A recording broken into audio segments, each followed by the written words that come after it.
battle space shaping is a huge capability that we bring to the fight. Today what we ended up doing was a amphibious landing on the beach and then pushed into the hinterland so that follow-on forces could have an idea of what they're looking at. For Bold Alligator, what we're testing out is really getting those reports back from the beach to the ship. We've been sending people through dive school, practicing hydrographic surveys, beach reps. All of our insert capabilities make it easier to insert into places that would be harder for conventional forces to get to.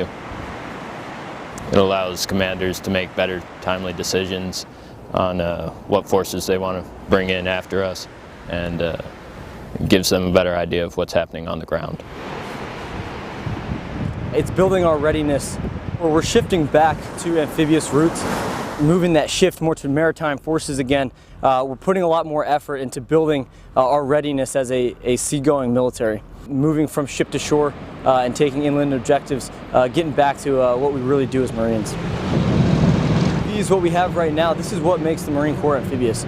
Without this, we wouldn't be the kind of unit that we are, the Marine Corps as a whole. So bringing these vehicles to the fight and coming with that kind of firepower and overwhelming force, essentially opening up the supply lines for the rest of the BLT or Special Purpose MAGTF to move through and utilize those routes.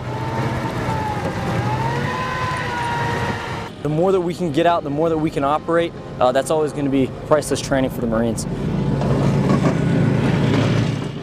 For 72 years, this building has been the home of the Blue Diamond, the 1st Marine Division. For 31 of those years, our country's been at war. That means that our division has been in the fight. No fight can be won unless we win the squad battle. Early in March, the Commandant approved the Squad Leader Development Program as a way to formally educate and develop our infantry non-commissioned officers currently serving in leadership billets. Yeah, SLDP is a Squad Leader Development Program, pretty much part of the 36th Commandant's Envisionment for Expeditionary Force Development. In essence, what's allowing us to do as an organization is educate our infantry small unit leaders without the distractions of deployments, training exercises, and regular battalion training, get them back in those battalions ready to go for deployments. Squad Leader is the most important small unit leader. He owns those Marines. He's a direct right-hand man of that platoon sergeant, that platoon commander, company commander, and that battalion commander. He has day-to-day contact with those Marines. He feeds them, he waters them, he trains them, he heals them. He's the man. He owns them. To have the ability to get an NCO to actually get him formal school trained for his MOS progression and his EPME progression, and then get him back in that unit, full up around, educated, trained, maturity, and putting that information and education to work from start to finish without interruption is just an invaluable asset to us. SLDP program has 2 tracks, one of which allows you to become a combat instructor either in Camp Geiger, North Carolina, or here in Camp Pendleton, California. Either track allows the Marine Corps to have more developed squad leaders that can lead Marines in combat.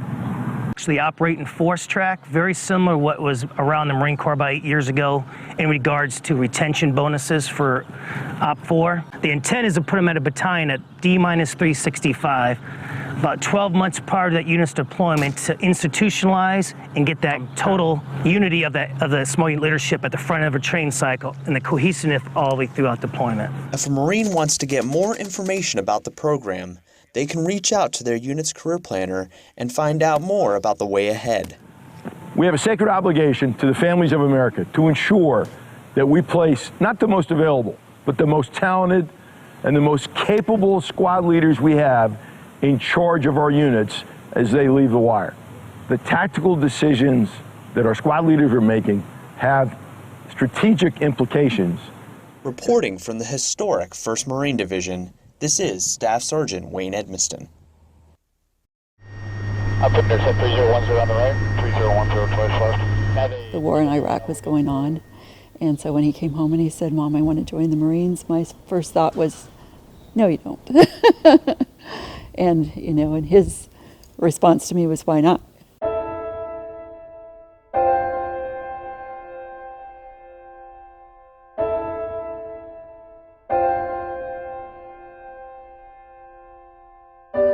He was signed up to do the recon challenge, and he and his friend Mark came in second.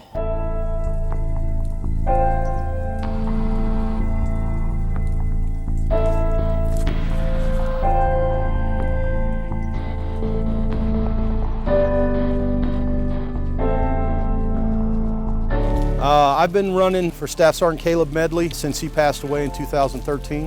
One thing I do, bring his family, comes out every year, and it's just a bonding experience, something that, because you'll never close an event like that, especially when it's not on the battlefield where you have to move on.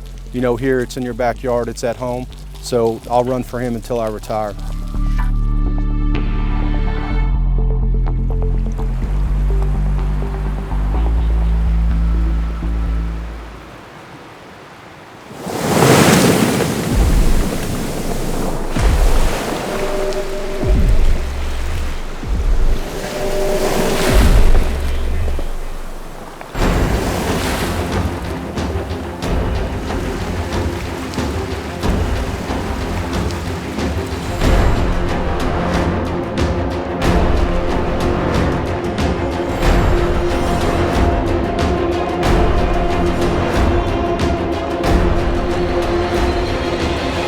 Caleb he's just an amazing person. Just always had a winning smile and a sense of humor and the most giving heart.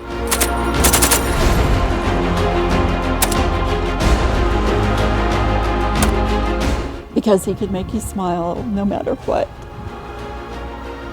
In a lot of the ways, it's just keeping the brotherhood alive. It's letting them know that your name will never be forgotten.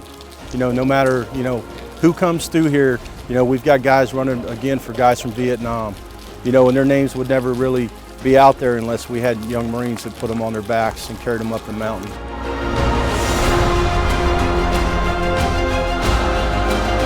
A lot of people think that reconnaissance has died and we're not relevant anymore. The truth is we're strong and we're thriving. We're still here, we're not going anywhere. Lance Corporal Joseph Burke, 0311. 31 kilo. I'm 20 years old, I'm from Post Falls, Idaho. The reason why I decided to become a Marine is definitely a lot of influence from my father. He was in the military, in the Army. He was an infantryman as well. So all I wanted to do is be an infantryman in the Marine Corps.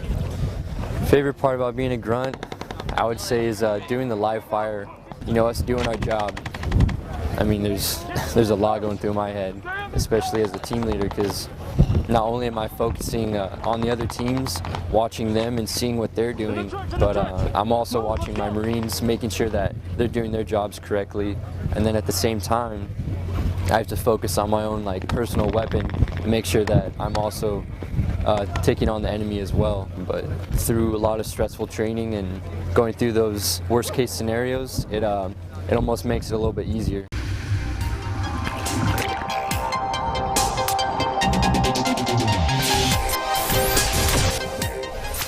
I'm Lance Corporal Bittner, and you are joining us in the underwater egress training.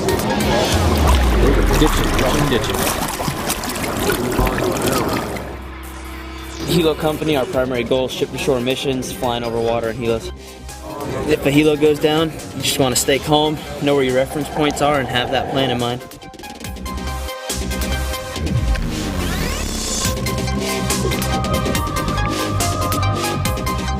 Know your exits, find your air.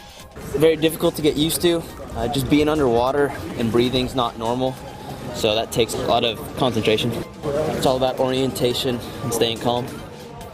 It's not every day that we get to go into a giant simulated helicopter and go underwater, so that's pretty exciting. We're about to extract.